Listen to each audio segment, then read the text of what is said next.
आज हम दो महत्वपूर्ण सवालों का रिवीजन करेंगे। पहला सवाल, नाभिकीय बलों के गुणधर्म की व्याख्या करते हुए नाभिकीय बलों के मैसोन सिद्धांत की व्याख्या कीजिए।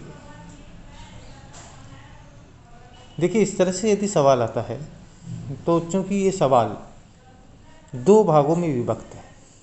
पहला है नाभिकीय बलों के गुणधर्म की व्याख्या करें। दूसरा पार्ट इस सवाल का है नाभिकीय बलों के मैसोन सिद्धांत की व्याख्या कीजिए।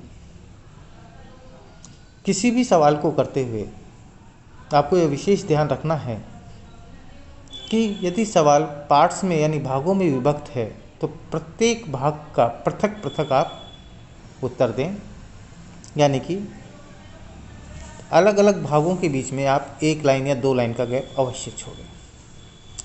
सबसे पहले नाभिकीय बलों के गुणधर्मों की व्याख्या करते हैं।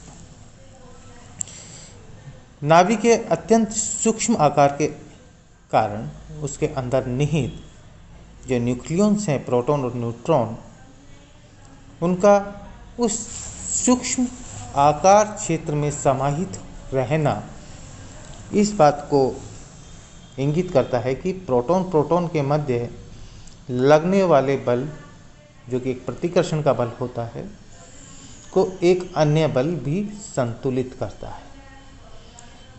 चूंकि प्रोटॉन प्रोटॉन के मध्य कूलाम का प्रतिकर्षण बल लग रहा है और अत्यंत सूक्ष्म दूरी पर लग रहा है, तो यह बल कैसा होगा?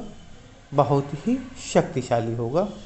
अतः जो अन्य बल जो प्रोटॉन प्रोटॉन के बल को काउंटर करेगा वह भी कैसा होना चाहिए? शक्तिशाली बल होना चाहिए। और इसी शक्तिशाली बल को हम नाभिकीय बल कहते हैं। क्योंकि ये नाभिकीय बल नाभिक के अंदर कार्यरत होता है, तो इसकी परास भी नाभि की त्रिज्या के बराबर होगी। इन नाभिकीय बलों की प्रकृति को प्रकीर्णन के प्रयोगों द्वारा ज्ञात किया गया है। प्रकीर्णन के प्रयोगों में नाभिकीय बलों में निम्न विशेषताओं का भी पता लगा है। कौन कौन सी विशेषताएं हैं? कि नाभिकीय बलों की जो परास होती है वो नाभि के आकार के क्रम की होती है, यानी बहुत अल्प होती है, तथा नाभिकीय बल आवेश के ऊपर निर्भर नहीं करते हैं। यानी कि नाभिकीय बल आवेश के ऊपर निर्भर नहीं करते हैं। यह उनकी सैचुरेशन प्रवृत्ति को प्रदर्शित करता है।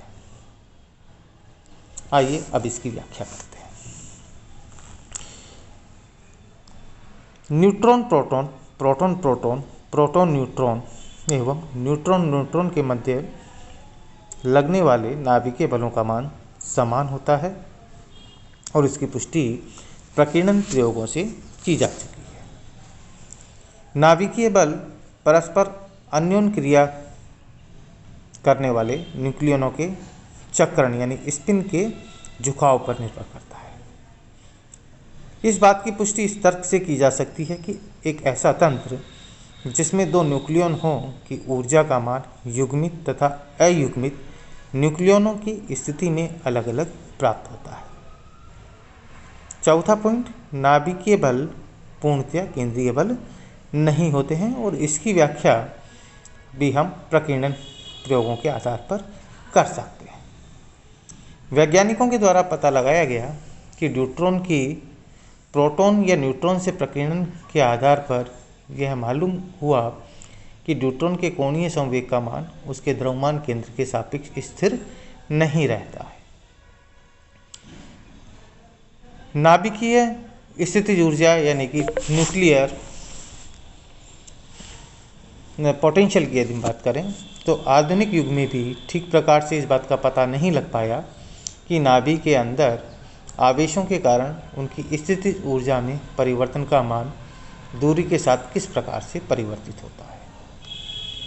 परंतु युकावा द्वारा प्रदत्त स्वरूप को ही नाभिकीय गुणधर्मों की व्याख्या के लिए प्रयुक्त किया गया है।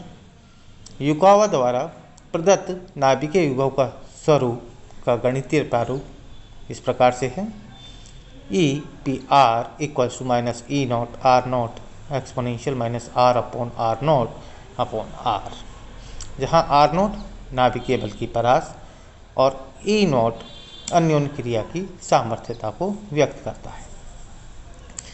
Exponential minus R upon R naught यह दर्शाता है कि विभव का मान आर के बढ़ने पर क्षयांक रूप से कम होगा। नाभिकीय विभव के लिए दिए गए जो स्वरूप हैं उसको चित्र में दर्शा रखा है, जैसा कि आप यहाँ पर देख रहे हैं। अब बात करते हैं नाभिकीय बलों का मैसन सिद्धांत। नाभि में प्रोटॉन को बांधने के लिए नाभिकीय बलों की खोज की गई तथा समय समय पर विभिन्न वैज्ञानिकों ने इन नाभिकीय बलों के स्वरूप को परिभाषित भी किया। युकावा के अनुसार नाभि में दो न्यूक्लियनों के मध्य लगने वाले शक्तिशाली बल के लिए एक द्रव्यमान युक्त आवेशित कण की आवश्यकता होती है, जिसका द्रव्यमान विराम द्रव्यमान से भिन्न होता है। इस काल्पनिक कण को युकावा ने मैसन कण कहा। अर्थात नाभिक में न्यूक्लियनों को परस्पर बांधे रखने के लिए जो बल उत्पन्न होता है वह इनके मध्य परस्पर मैसन कण के आदान प्रदान के फलस्वरूप होता है। अनिश्चितता सिद्धांत के अनुसार एक मैसन को एक न्यूक्लियन से दूसरे न्यूक्लियन तक पहुंचने में लगे समय का मान delta T H cross upon delta E के तुल्य होता है। यदि ये कण प्रकाश के वेग से गति करें तो इनकी परास का मान c इंटू डेल्टा टी से ज्ञात कर सकते हैं। युकावा ने इस परास को ही नाभिकीय बलों की परास परिभाषित किया। इस आवेशित कण के क्षेत्र का मान 2 इंटू 10⁻⁻15 ज्ञात हुआ और इस कण का द्रव्यमान इलेक्ट्रॉन के द्रव्यमान से 200 गुना अधिक पाया गया। कुछ समय पश्चात इन मैसन कणों को कॉस्मिक किरणों में भी देखा गया। इसके पश्चात विभिन्न द्रव्यमानों एवं आवेशों के मैसन कणों के विश्लेषणों में के दौरान ये पाया गया कि इस के दौरान यह कण पाया गया और पता लगा कि म्यू मैसन कण की आयु का मान पाई मैसन से कम होता है। इस तर्क के सिद्धांत के आधार पर निम्न सिद्धांत दिया गया, जिसे कि हम मैसन सिद्धांत कहते हैं। नाभि में दो न्यूक्लियनों के मध्य लगने वाले बलों पाई न्यूट्रल कणों के परस्पर आदान प्रदान के कारण होता है। प्रोटॉन से न्यूट्रॉन के मध्य नाभिकीय बल का मान पाई पॉजिटिव मैसन कणों के परस्पर आदान प्रदान के कारण होता है तथा न्यूट्रॉन प्रोटॉन के मध्य पाई नेगेटिव कण के आदान प्रदान के कारण बल लगता है। क्योंकि इस सिद्धांत में नाभिकीय कण अपनी अवस्था को परिवर्तित करता है, तो इस स्थिति में neutron neutron, proton proton, neutron proton व प्रोटॉन न्यूट्रॉन के मध्य लगने वाला नाभिकीय बल समान होता है। यह सिद्धांत इस बात को बतलाने में विफल रहा कि आदान प्रदान होने वाले कण की प्रकृति क्या है।